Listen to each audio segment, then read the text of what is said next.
Um, let's get right into things. You're finally going to finish off the lesson on margin. And there's nothing really interesting going on in the market right now anyway. Everybody's sort of just waiting to see what the effect of the bailouts will be. There's a sign of life in the US indices, but does anybody trust it? I don't think so. This is very cautious time. Good for range trading, very good for scalping, but I'm not ready to talk about that yet. So let's talk about this. Finally going to finish off chapter 5 and margin. Such a horribly boring and dry topic, and I'm sorry. But it's important to know. And I think the reason that BabyPips is repeating itself so much on this is that it wants to drill it into your head, because these are concepts and terms that you should definitely be aware of. And it's probably only by trading for a few years that you really start to understand the importance of them. But you should at least recognize the words, if not have committed them to memory. So there is a relationship between margin and leverage. And it occurs to me that I have made a typical mistake on my end. But don't worry, I think I can fix it. Why doesn't it show recent files? There we go.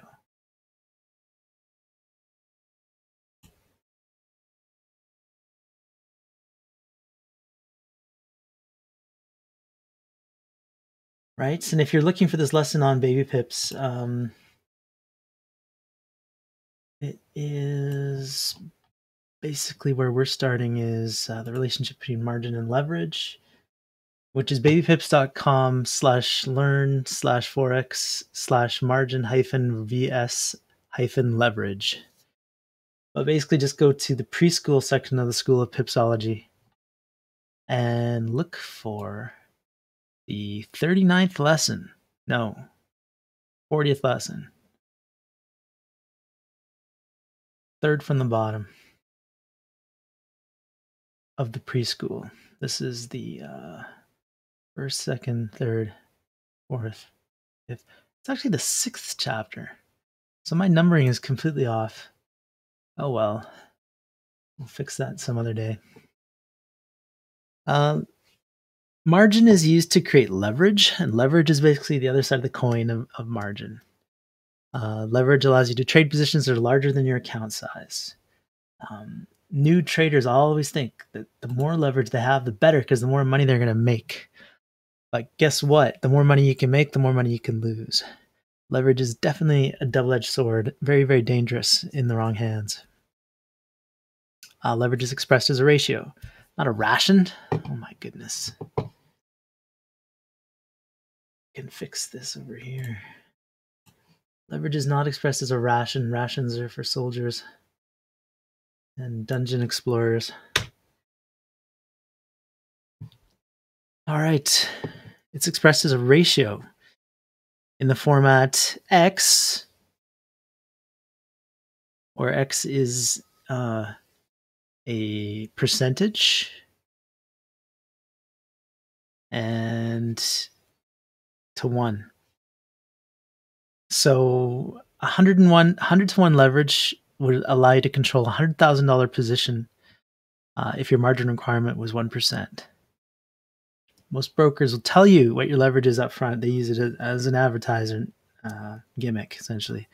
I remember when, was it XM was advertising 888 to 1 leverage. And I think it was even possible back then to get leverage that was higher than that. But 800 to 1 leverage is just a killer on a small account. You don't have very, very big pockets. You're going to get wiped out if you are not very careful. Using that much leverage, if you're using that much leverage, unless it was an absolutely certain outcome, which there rarely is.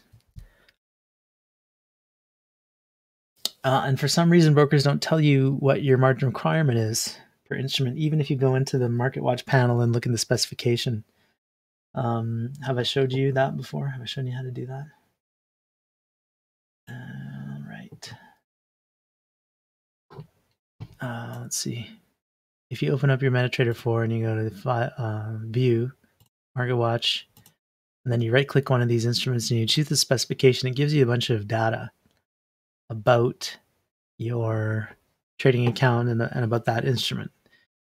But does it say margin requirement? It says this thing called margin percentage, which is always 100% for Forex instruments. So I don't really understand what that means.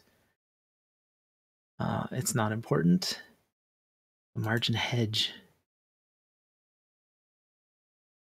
So yeah, it does not tell you what the margin requirement percentage is. You'll have to ask.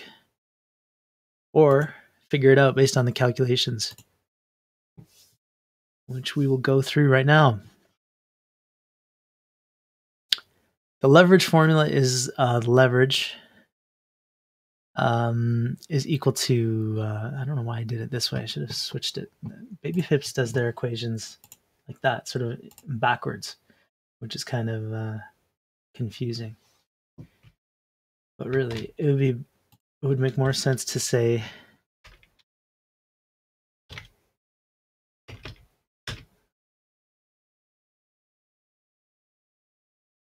leverage is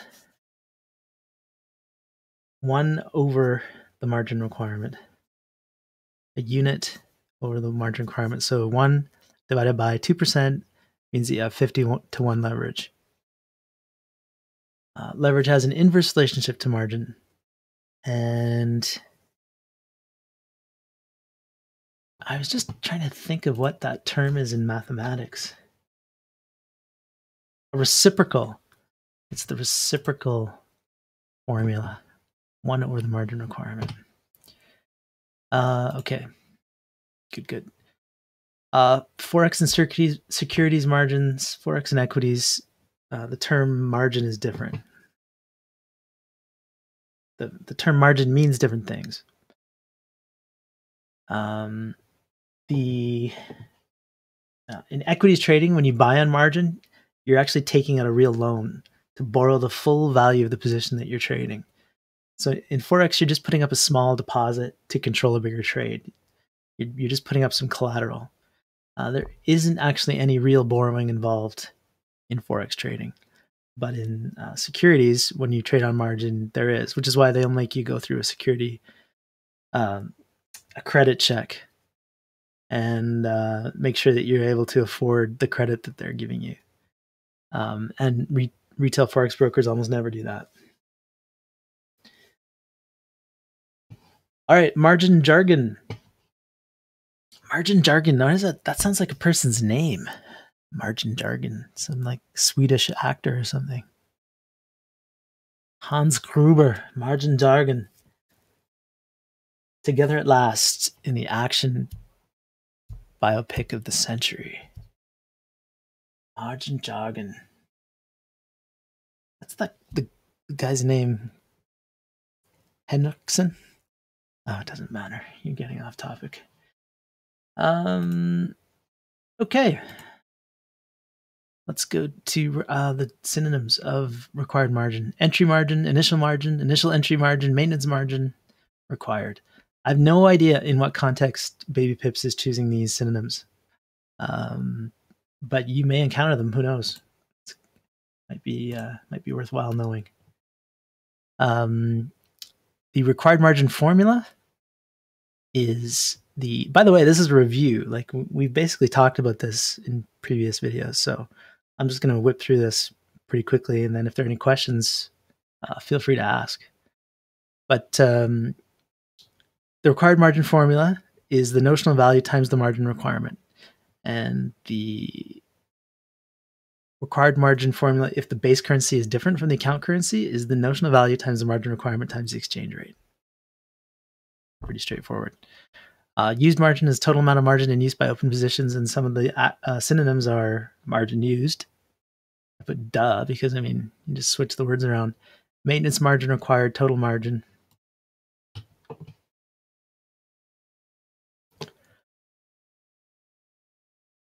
All right, and then it went to basically a dictionary definitions of all of these things. Margin is the amount of money you have to deposit with your broker to cover positions in the Forex market. It's collateral put up to ensure you can cover your losses. Leverage is the ability to control positions that are larger than your account. An unrealized profit or loss is a profit or loss in a trade that hasn't closed yet. And so it's not really real, although it is very much real. It's sort of like jumping out of an airplane. It's not the fall that kills you. It's hitting the ground. And so, yeah, you should definitely know about that. Floating profits or losses are the same thing as an unrealized profit or loss. Same thing. The balance is the amount of cash in your trading account, and an unrealized profit or loss doesn't affect it until the trades are closed. Your margin requirement is the amount of margin you need to open new positions expressed as a percentage. Very important thing to know. The required margin is the money that's set aside and locked for open trades to cover losses. Equity is maybe the most important thing that you look at in your statistics panel in MT4. It's your balance plus any floating profits or losses for all your open positions. It's the real-time value of your account. And it's what you should be most concerned about, with the possible exception of margin level, which is the percentage of margin you have left to use. Other words for equity: account equity, net asset value, net equity. To calculate your equity, the formula is your balance plus any floating profits or losses will equal your equity. Free margin is money that's not part of used margin. And when that's zero or less, you can't open any new positions. Other terms for this is available margin, usable maintenance margin, available to trade, and the formula is your equity minus used margin is your free margin. Basically, anything that's not being used is free. The margin level is the ratio between equity and the used margin, expressed as a percentage. This is what I really look at when I'm trading. It's basically an indicator of the lifeblood of your trading account. When that drops below 100%, you're screwed. And so this is sometimes known as the margin indicator. The formula is your equity divided by used margin times 100%. Margin call level is the specific level or percentage where new positions can't be opened, and it's a warning. It's the level at which you are issued a warning, also known as minimum required margin. Stop out level is the specific place where your broker will close your trade. It will close trades automatically, starting with the biggest loss until the margin level is greater than the stop out level. And that can cause a chain reaction that will wipe out your entire account. It is a nightmare. Other terms for this is the liquidation margin, the margin closeout, minimum required margin. I don't know, minimum required margin, that sort of seems like a different thing than stop out level. Anyway, that's what BabyPips is saying. Okay. A margin call happens when you reach and then go below the margin call level. It will instigate a warning. And then the stop out occurs when you reach and go below a stop out level. Any open positions you have will automatically get closed, liquidated. All right, we're getting close to the end. How to avoid margin calls according to BabyPips. You'll notice that I disagree with a couple of things here. Know what the margin call is, and by now you definitely should. You watch these boring videos and listen to what I said and then read BabyPips and went through BabyPips. I think it's really interesting that at the end of this long, complex section, there's no quiz. BabyPips did not make a quiz for this material, which I think is really weird. Because a quiz would be awesome to see if you can remember these formulas, remember what the terms mean. Very similar sounding terms. Yeah, I would have made a quiz would have been really useful here. In some sections, a quiz is entirely useless. Most traders want to focus on technical trading, like patterns, etc. That is true. This is the part of trading that is not fun. It's an aspect of money management, which is also a part of trading that most traders ignore, and probably it's the most important part, which is a good indicator of why most traders don't win in the long run because what's most important is least interesting. What's most exciting and flashy is least important.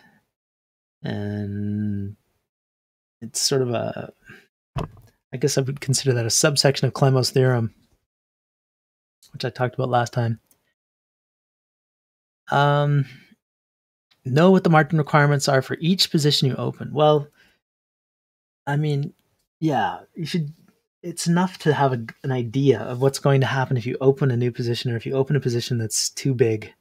You should know what's going to happen to your account, and you should definitely have practiced quite a bit in a demo account to see the actual effects of what happens.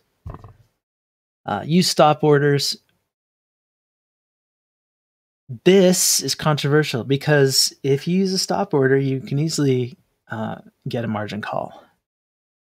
I'm not just talking about when price blows past your stops during a crisis, but if you use tight stops, and a lot of them, you're just going to wipe out your equity and get a margin call.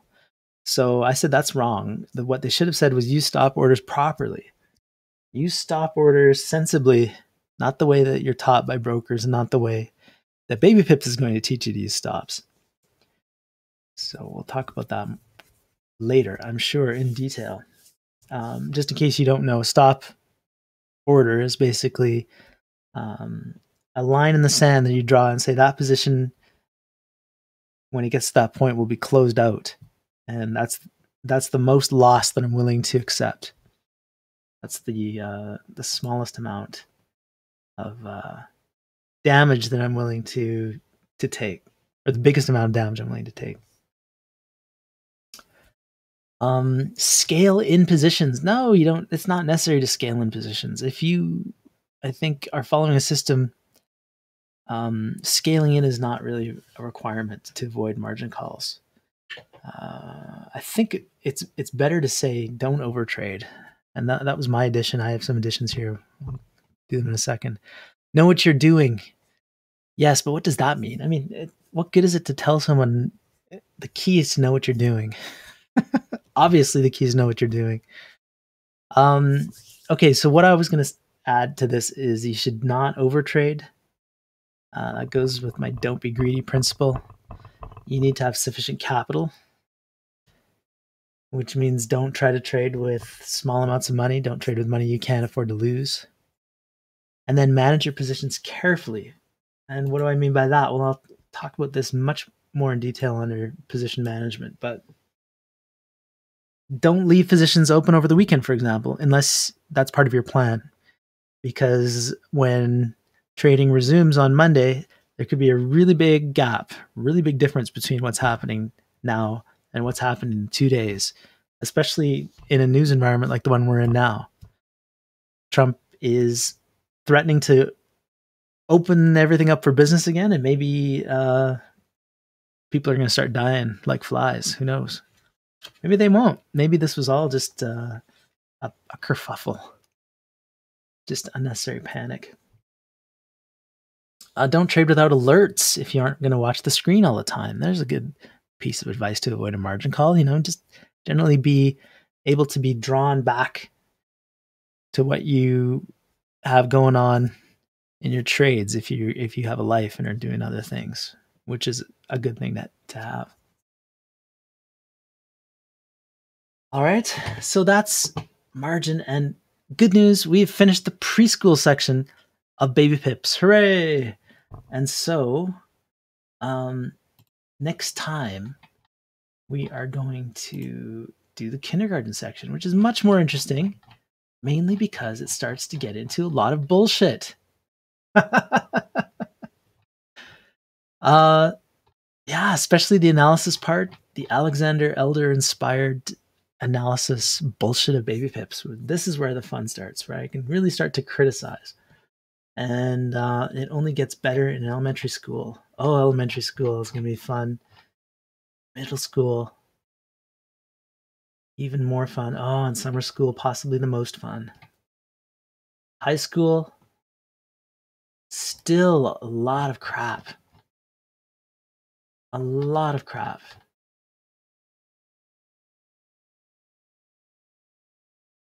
Oh, just never did. No, it doesn't end until the end. Undergraduate, junior. Actually, undergraduate, junior has some solid advice again. So, I mean, BabyPips is a bit like a shit sandwich, where it's got some solid beginner basic information at the beginning and some solid beginner basic information at the end. And in the middle, a juicy, disgusting layer of crap, which I am going to eviscerate. Because that's what this section was about. It's a good format. It's the way most people are introduced to Forex, and I think it is something that needs to be rectified. And that's what I'm doing here. All right.